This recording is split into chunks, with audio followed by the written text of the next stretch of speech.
d'analyse sportive.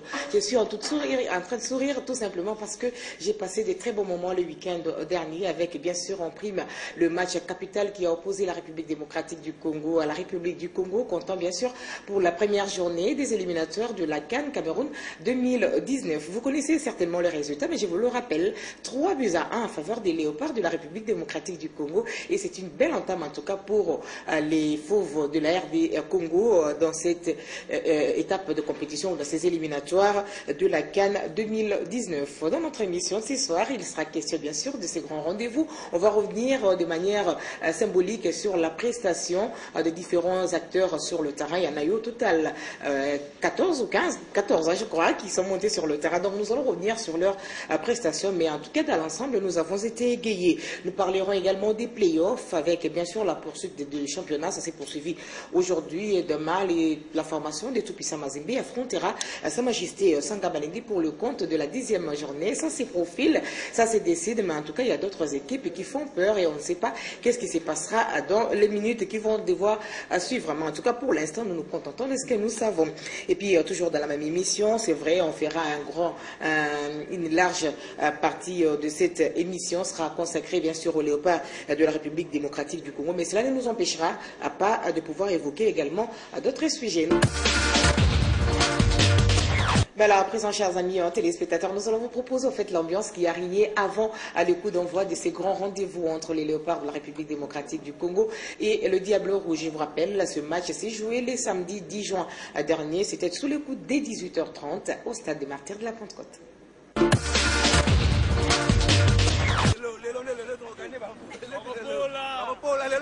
Bon, les alibas, les fair play nanou. Fair play liboso, mobulu tenilité, pour tout le monde gagner un bango, to gagner un bango, to beta bango qui toko, comme ça la macofité na balle na ndembo.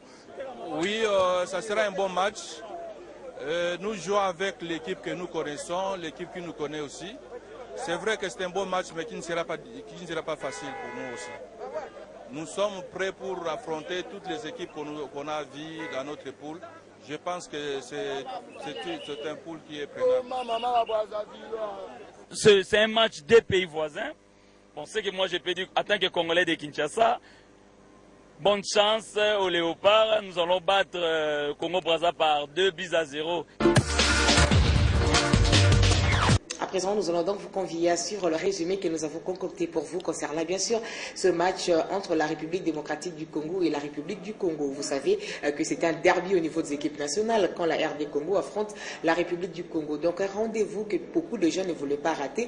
Ils se sont amassés dans des grilles du stade des Martyrs pour prendre part et assister à la dite rencontre combien importante remportée du reste par la République démocratique du Congo. Je rappelle les scores finaux, 3-1 avec un double de Bakagol, celui qui nous a honorés, qui a fait confiance à tout le peuple congolais, qui a d'ailleurs redonné sourire à ce peuple qui se disait est-ce que nous allons perdre ces jours? Est-ce qu'un jour il fera quelque chose pour son pays d'origine qui est la République démocratique du Congo? Il l'a fait. Coup de chapeau.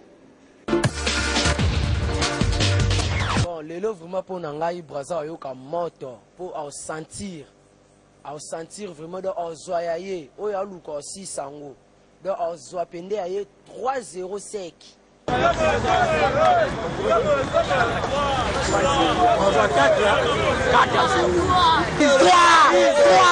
Azolala, na compliqué na ngate, ya match 3-0. Non, ils ont football. Football, ils ont 3 résultats. Tous ont la défaite, tous ont la victoire et puis nul.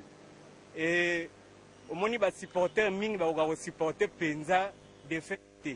Ya ngozo mona na biso ndeto comprendre te bi réalité bali. Ba pona nga yombo pina na mona ngote. Les Léopards de la RDC ont fait une très bonne entrée en la matière ce samedi 10 juin 2017 face au Diable Rouge du Congo-Brazzaville.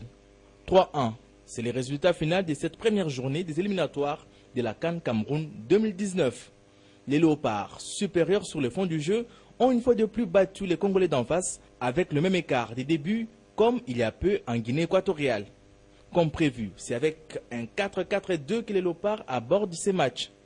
Offensivement fort, mais défensivement, les duos Zakwani et Bopé se butent à des individualités caractérielles. Onyangwe Prince a l'occasion de faire mal au RD congolais à bout portant face à Matampilei. Il met les ballons à côté. La RDC accule et finit par ouvrir la marque par Bakambu, dit Bakagol, des suites d'une passe lumineuse et pointillée de Jordan Ikoko à la 20e minute. Aussitôt, les limites du système de jeu du départ se font sentir. Très mauvais dans la récupération, les Léopards vont reculer et faire revenir le Diable Rouge dans le jeu.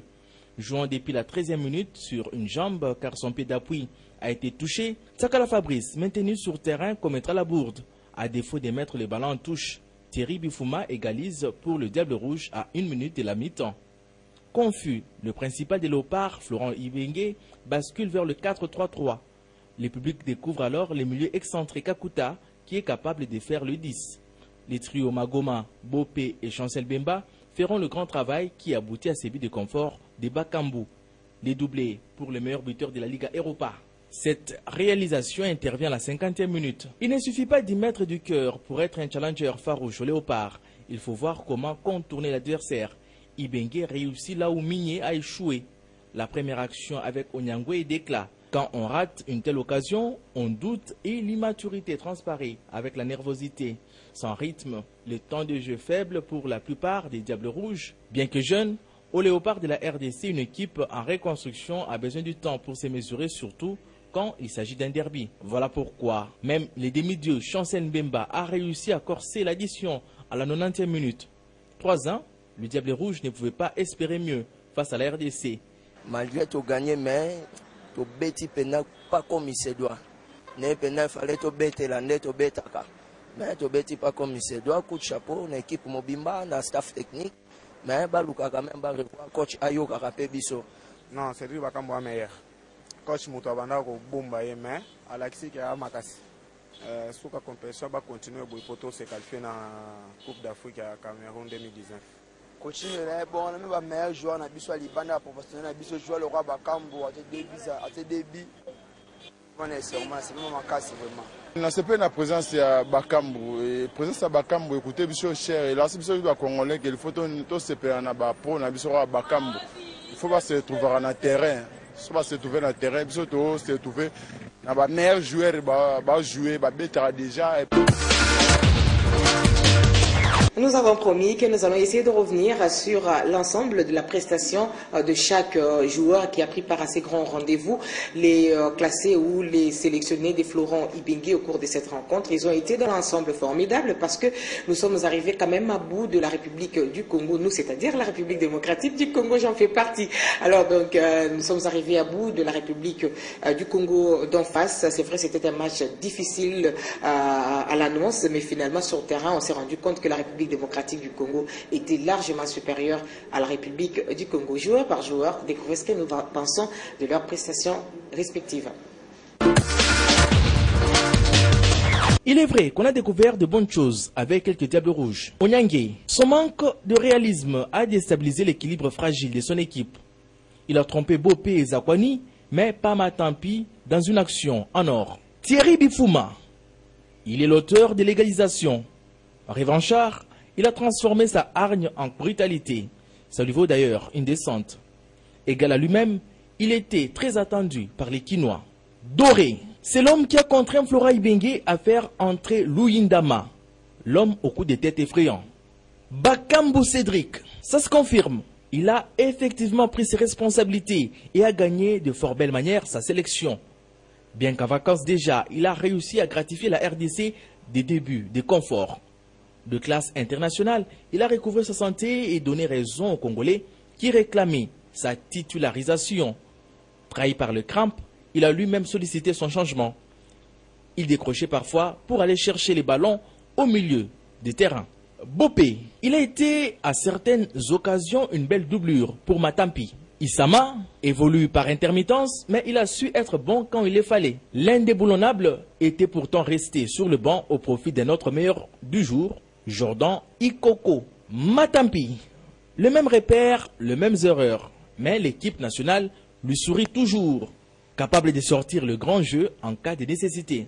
Afobé, il a alimenté l'attaque avec plus de vivacité et des tirs super puissants, comme les aiment les férus du ballon rond.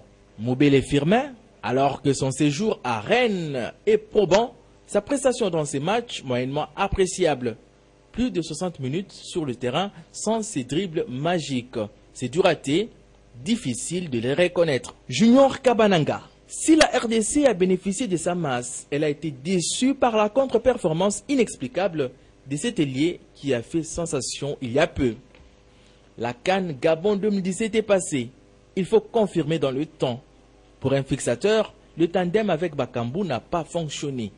Il s'est au contraire attiré la foudre du public. Il y a des jours avec et des jours sans. À plus de 2 fois, on amoindrit les chances. Luindama, monté au bon moment avec une seule mission, contraindre Doré, le diable rouge virevoltant avec ses coups de tête. Zakwani, puissant mais lent, ajouté la blessure, son manque de course a trahi la défense avec des incursions de Bifuma, Thierry et Onyangue. Son duo avec Bopé, bien qu'en étape expérimentale, n'a pas du tout marché. C'est la première fois que cette paire a commencé le match. Jordan Ikoko, le pied de Jordan Ikoko, une sidérurgie qui raffine le passe, auteur d'une passe décisive pour son coéquipier Bakambu, très présent et motivé. Sakala Fabrice, est-ce une malédiction pour ces formidables défenseurs congolais? Il a du mal à terminer un match avec la RDC, son pays. Un coup au niveau de la cuisse et son pied d'appui touché. Pendant 30 minutes, il joue sur une jambe. Malheureusement, c'est par lui que viendra l'égalisation des Diables Rouges, car incapable de mettre la balle en touche. Chancel Mbemba, l'un des rares joueurs stables de l'effectif de Florent Ibenge. À chaque match, il offre au public des actions et interventions de grande envergure. Elongia Babébé, dit demi-dieu, a même marqué les buts du succès final. Magoma Jacques, discret et très efficace au milieu, aux côtés de Chancel. Kakuta, un milieu de terrain excentré qui est capable de s'adapter au changement du système de Florent Ibenge. Sa sortie a d'ailleurs découragé les publics qui souhaitaient à la place la sortie des Moubele. Il promet de bonnes choses dans l'avenir. Voilà, chers téléspectateurs, nous sommes de retour sur ces plateaux après avoir bien sûr suivi cet élément. Ça, c'était notre analyse, notre façon de voir, parce que nous avons été au stade, nous avons vu cela. Et vous également, vous avez la possibilité de mettre des avis contraires par rapport aux nôtres. On fera toujours part aux téléspectateurs qui, eux, n'ont pas l'occasion peut-être de pouvoir intervenir et de dire quelque chose. On ne peut pas tout vous faire gober. Alors, nous, les samedis derniers, le match c'était à 18h30. Au niveau de la FECOFA, les dispositions ont été prises pour que la vente des billets termine avant 12h le samedi. C'est ce qui a été fait, donc les billets ont été disponibilisés un peu plus tôt, c'est-à-dire 3 jours avant la rencontre, et les gens qui pouvaient acheter les billets ont acheté suffisamment, mais seulement il y en avait d'autres qui n'ont pas acheté, mais qui ont tenté cette expérience-là avec le taxi. Nous avons essayé de réfléchir parce qu'ils étaient tellement nombreux, alors qu'il était déjà 18h20, le nombre de gens qui étaient dehors, ce sont des personnes qui n'avaient pas des billets en main pour pouvoir accéder au stade. Ça nous a donné matière à réflexion, chers amis. Nous sommes dit, une semaine avant, on a eu l'occasion d'assister à la retransmission en direct du match de la Champions League européenne, le Real de Madrid contre la Juventus de Turin. Je vous assure, au Shark Club, c'était terrible. Trêve de bavardage, je vous laisse suivre ces sujets à propos.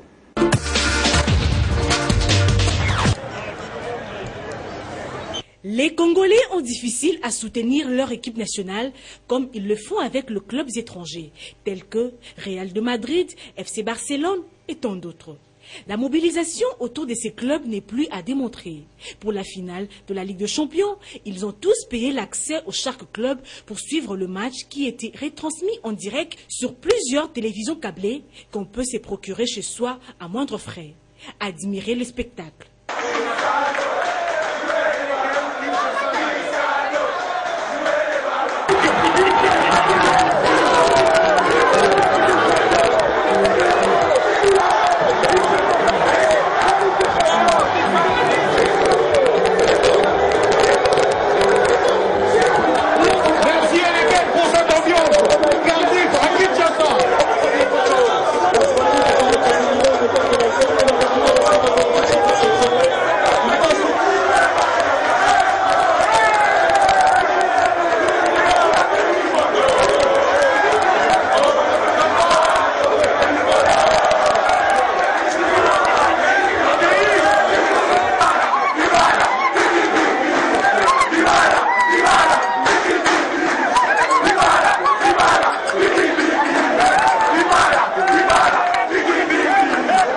pour assister à un match des léopards qui sont leurs frères, enfants, neveux et autres considérations familiales. Ils refusent de payer les billets d'accès au stade.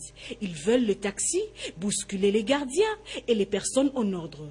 User de la violence en groupe pour tromper la vigilance, même de policiers qui sont obligés d'emprunter la même voie en recourant au gaz lacrymogène pour disperser même les honnêtes gens.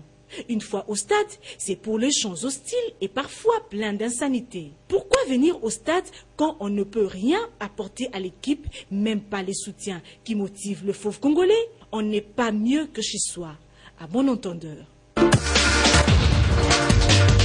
Est-ce que c'est de cette façon-là qu'il faudra aider son pays? Si on veut avoir un Real de Madrid aujourd'hui, il faudra commencer par le soutien. Le soutien, il est important. Un joueur qui est sur le terrain, quand il sait qu'il a un groupe de gens derrière lui qui le pousse à faire mieux, en tout cas, il va se battre, il va mouiller les maillots pour faire mieux. Et quand on ne le soutient pas, il suffit d'une petite erreur pour que les gens crient et commencent à solliciter même la sortie de ces joueurs. Franchement, c'est regrettable, mais je crois qu'il faudra quand même changer notre façon. Je crois qu'on est en train de le voir à travers les championnats étrangers, les soutiens qu'on apporte. Si on les faisait également pour le club de la RD Congo et pour même les équipes nationales de la RD Congo, je crois qu'on ira très loin parce que la RDC est un pays de sportifs. Il y en a plus de sportifs que d'autres aspects de la vie, de la vie nationale.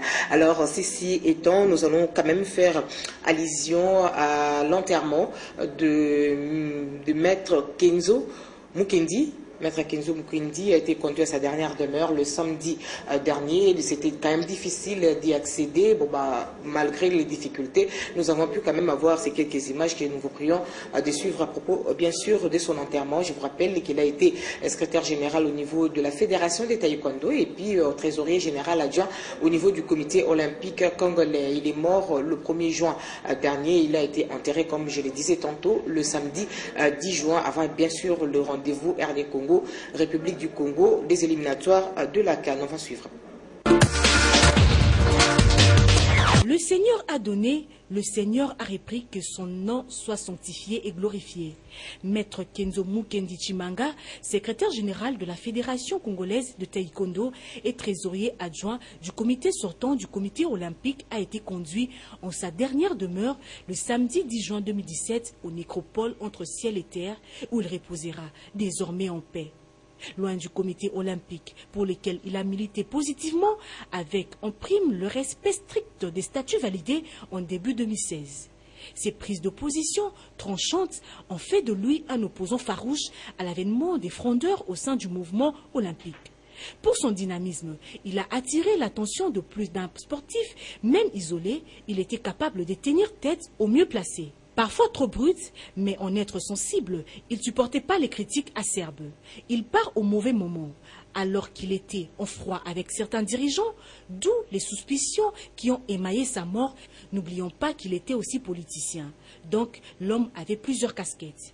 Le Seigneur approuve certaines choses pour sa gloire. Voilà, cette image triste, c'était bien sûr pour entrer également dans un autre aspect où on demande à tout le peuple, à tout citoyen de pouvoir soutenir également une œuvre grandiose. Il s'agit donc de l'ASBEL La Main sur le Cœur qui s'occupe des enfants orphelins du sida. Vous savez que nous venons de célébrer la journée mondiale de lutte contre le sida il n'y a pas longtemps, c'était au mois de juin, au mois de mai, les 7 mai, je crois, quelque chose comme ça. Et ça continue parce qu'il faudra quand même faire la campagne. Vous savez que dans les sports, on retrouve également beaucoup de malades et beaucoup d'orphelins. Et c'est une opportunité qu'on a donnée également aux joueurs de pouvoir contribuer à la sensibilisation et aider au fait tous ces enfants-là qui se sentent abandonnés et rejetés par la société à recouvrer un tout petit peu du sourire. Et ce sourire-là, il est important. Vous également qui êtes en train de me suivre, vous en avez la possibilité. Je voulais suivre ces sujets. Il s'agit donc de la signature du partenariat entre cet ASBEL qui s'occupe des enfants orphelins du sida et la FECOFA, Fédération congolaise de football, l'association. Ça s'est passé le samedi au siège de la FECOFA. 8 femmes ont résolu depuis quelques années de mettre en place une ASBEL dénommée La Main sur le Cœur. Cette structure que dirige Dani Kabiena s'occupe des orphelins vivant avec le VIH-Sida. Pour concrétiser les 2 projets capitaux en exécution progressive, dont la réfection d'une petite salle récréative dans l'enceinte de l'hôpital Kalembelembe et la construction d'un centre convivial à travers le pays. L'ASBEL s'appuie sur le football pour servir de porte-voix et recueillir les résultats escomptés. Nous avons constaté qu'il y a au moins, dans les chiffres que nous avons reçus de l'UNICEF, il y a au moins 860 000 enfants vivant avec le VIH, orphelins du sida. Mais dans le monde, on dit que chaque 14 secondes, il y a un enfant, un parent plutôt, un papa comme une maman qui meurt d'une maladie liée au sida. Il laisse des orphelins. Dans le monde, c'est des millions d'orphelins que nous avons. Alors, nous sommes venus demander ce partenariat avec la FECOFA parce qu'on sait que le football réunit tout le monde. Il n'y a pas de connotation politique, il n'y a pas de race, il n'y a pas de rang social. Pratique aussi avec le VIH, il n'y a pas de rang social. Il n'y a pas la couleur de la peau. Le VIH touche tout le monde. Lorsque les parents meurent, ils laissent des orphelins. C'est pour ces orphelins-là que nous avons créé l'ASBEL, la main sur le cœur, pour apporter un soutien, pour les accompagner. Les rayonnements du football n'est plus à démontrer. Étant une plateforme sûre, les footballeurs congolais ont à travers un message soutenu à leur manière cet ASBEL qui a signé un partenariat avec l'organe fêtier du football national par Constant Oumari, son président, le samedi 10 juin 2017. La FECOFA saisit cette opportunité pour leur offrir la plateforme de football pour pouvoir sensibiliser, pour pouvoir mener une campagne de sensibilisation, récolter le maximum de moyens possibles pour leur permettre de s'occuper effectivement de ces enfants. Et nous estimons à travers cette plateforme atteindre le maximum d'enfants, puisque comme vous le savez, le football a un rayonnement important, il balaye pratiquement tous les coins et recoins de ce pays et nous estimons que à travers la fédération, par ce geste, par ce partenariat, la FECOFA aura participé à jouer aussi un de ses rôles qui consiste à jouer le rôle social. Jour heureux et inoubliable quand on sait que les léopards de la RDC battaient le Diable Rouge de la République du Congo par 3-1 pour le compte de la première journée des éliminatoires de la CAN Cameroun 2019. La main sur le cœur aidons ensemble ces braves femmes à atteindre cet objectif humanitaire pour le bien de nos compatriotes.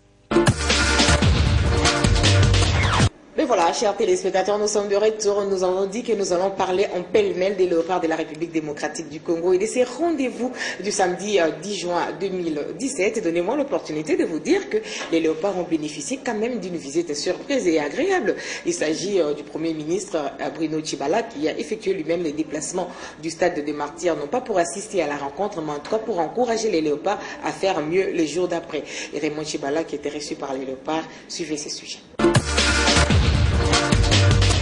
Informé du grand rendez-vous de ce samedi 10 juin à 18h30 au stade de Martyrs de Kinshasa, le chef du gouvernement de la RDC a tenu personnellement à rencontrer les léopards avant leur confrontation de la première journée des éliminatoires de la CAN 2019 contre le Diable Rouge de la République du Congo.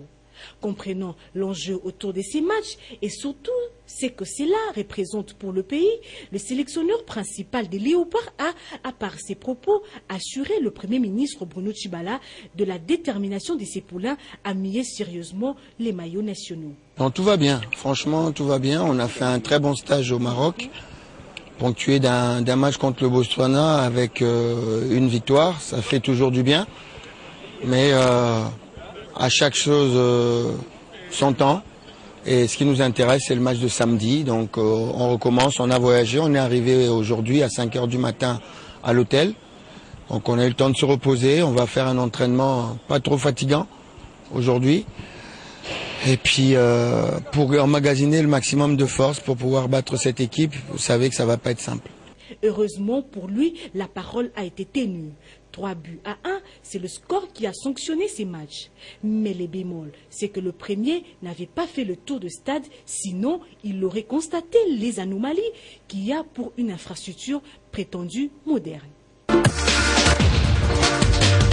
Ben, je crois donc, comme si je le disais tantôt, s'il avait circulé ou s'il avait fait un tour au niveau du stade des Martyrs, il allait vraiment se rendre compte des difficultés qu'éprouvent un certain nombre de personnes qui viennent pour travailler dans ces stades. C'était difficile de pouvoir organiser la conférence d'après-match parce que nous nous sommes retrouvés dans une salle où il faisait extrêmement chaud, mais il y avait la lumière, curieusement, et je ne sais pas qu'est-ce qui se passe. Il y avait même un climatiseur debout qui était là, grand, impressionnant, mais qui ne fonctionnait pas. Vous restez dans une salle pareille, et dehors, ce sont les groupes électrogènes. Donc difficile, si on veut avoir le son par rapport au respect qu'on accorde à nos téléspectateurs, on ne peut pas accepter d'ouvrir les fenêtres et laisser entrer ces sons des groupes électrogènes. Franchement, on n'a qu'un seul stade qui est quand même, qui donne dans les façades, je ne sais pas moi comment je vais dire, l'enveloppe donne l'impression que c'est un bon stade, mais en tout cas à l'intérieur c'est du n'importe quoi. S'il faudra quand même penser aux infrastructures de la République démocratique du Congo, ça sera une bonne chose. Le stade de Martyrs peut prendre 80 000 personnes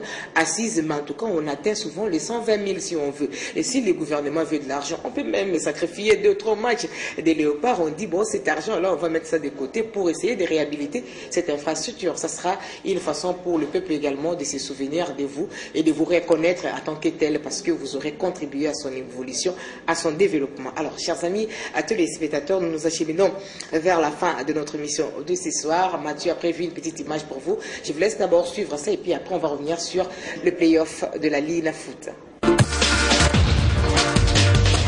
Quelques officiels du match qui a opposé le lundi dernier de SMP au CS Don Bosco, lesquels s'est soldé sur la marque de 2 buts partout. Match comptant pour la 10e journée des playoffs de la 2-1 ont écopé des sanctions du comité de gestion de la Ligue nationale de football. Il s'agit du central Claude Kamouleta, suspendu pour faute technique et rapport incomplet qui écope de 24 mois. Le commissaire au match, Christophe Mbambou, lui prend 3 mois. On reproche entre autres au central l'accord de ces pénaltys supposés fantaisistes au Daring Club Motema Pembe. Et puis dans le cadre du match remis de la 9e journée des playoffs de la 2-1, le club de Kinshasa a été reçu cet après-midi au stade TP Mazembe à Kamalondo par CS Don Bosco de Lubumbashi. Ce match qui a démarré en fanfare pour le Dauphin noir de la capitale, qui menait au marquoir par 2-0, s'est finalement terminé avec le réveil tardif des Salésiens sur la marque de 2-1 en faveur de l'ASV Club.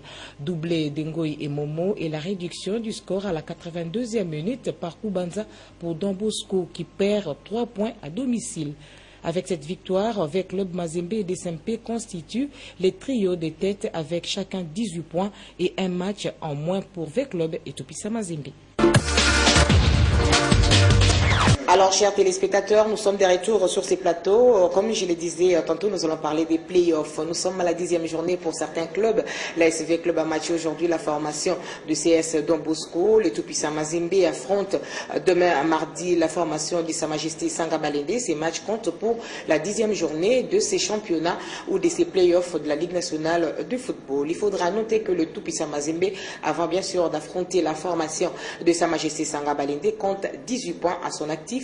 Et l'équipe de Football Club Renaissance, qui avait le même nombre de points il y a peu, avait donc concédé ces 3 points au Tupisa Mazembe. Je voulais suivre donc le résumé de cette rencontre entre la formation de Tupisa Mazembe et le Football Club Renaissance. Franchement, c'était exceptionnel. Ça prouve vraiment que dans le Congo, le football, c'est tous les jours qu'on le vit.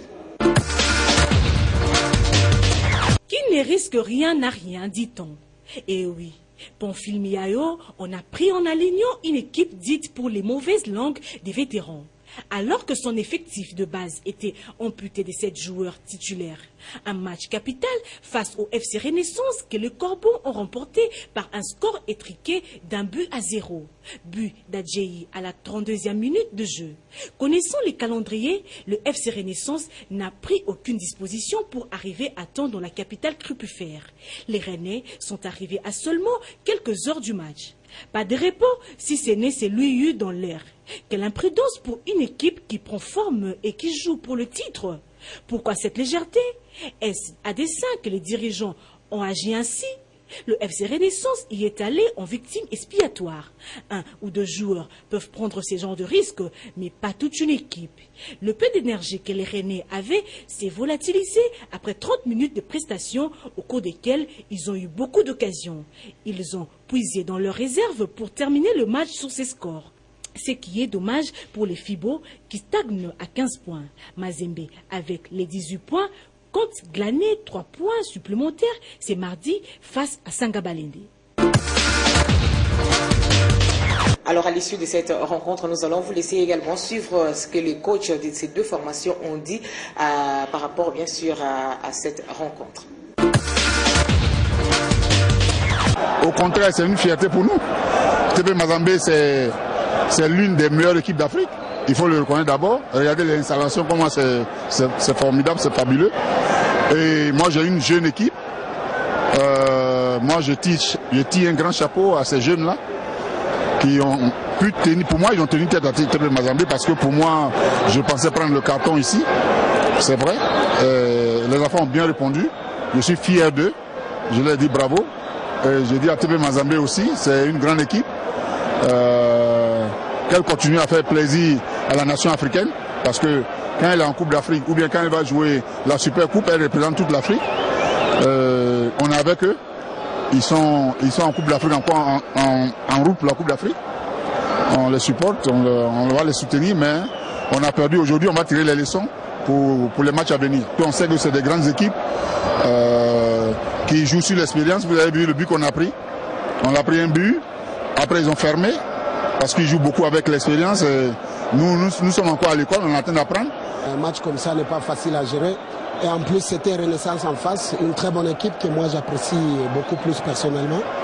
Donc nous avons donné confiance au reste des joueurs, parce que tous ils sont joueurs de Mazembe. Et ils ont montré de quoi ils sont capables. Ils ont arraché cette victoire jusqu'au bout. C'est une victoire vraiment qui était importante. Moi, je félicite en passant tous les joueurs et tous les publics parce qu'ils ont été avec nous. Donc, nous avons arraché cette victoire qui n'était pas facile. Donc, personnellement, je suis très content. Par rapport au temps de jeu, ils m'ont donné satisfaction. Bien sûr, il y a eu des petites erreurs. Nous allons encore corriger parce que eux tous, ils travaillent ensemble avec ceux-là qui sont partis et ceux-là qui sont restés. Ils travaillent ensemble. C'est la même tactique de jeu et puis le même état d'esprit, c'est ce qui a fait la différence.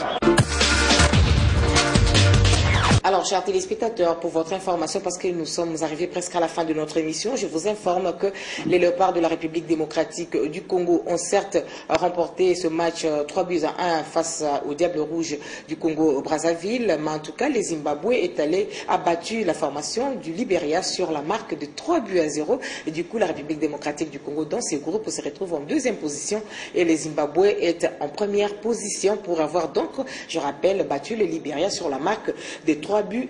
Pour question de vous donner une idée des prochains adversaires de la République démocratique du Congo, je vous laisse suivre ce résumé.